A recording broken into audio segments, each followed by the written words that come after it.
बाडे में बुनियादी सहूलतन की खोट ऐं तरक्याती कम न करण खिलाफ एहतजाजी रैली कढी वई। शहर में तरक्याती कम न करण खिलाफ दो देशी कामरेड अजीज अली ज़हरी, जलाल साजो समेत ॿियनि शहरियुनि जी अॻवानी में दरगाह खां वठी टाउन हॉल ताईं एहतजाजी रैली कढी वई। अॻवान हथनि में बैनर ऐं प्ले कार्ड खणी बाडे खे तालको बणाइण ऐं तरक्याती कम न करण खिलाफ ज़ोरदार नारेबाज़ी कई। उन मौक़े ते साफ़ न अॾो ॻाल्हाईंदे उन्हनि चयो त हिकु सोचियल सम्झियल मनज़म साज़िश ते हथ वठी बाडे शहर खे तबाह ऐं बर्बाद कयो पियो वञे। अॻवाननि चयो त बाडे जे भरपासे में नंढनि ॻोठनि में तरक्याती कम कराया विया आहिनि, पर शहर में तरक्याती कम नथा कराया वञनि।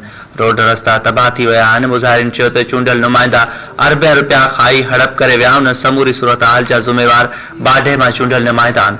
उन्हनि सिंध हुकूमत खां मुतालबो कयो त बाडे खे तालके जो दर्जो ॾेई बुनियादी सहूलतूं फराहम कयूं वञनि। ॿी सूरत में एहतजाज जो दाइरो वधायो वेंदो।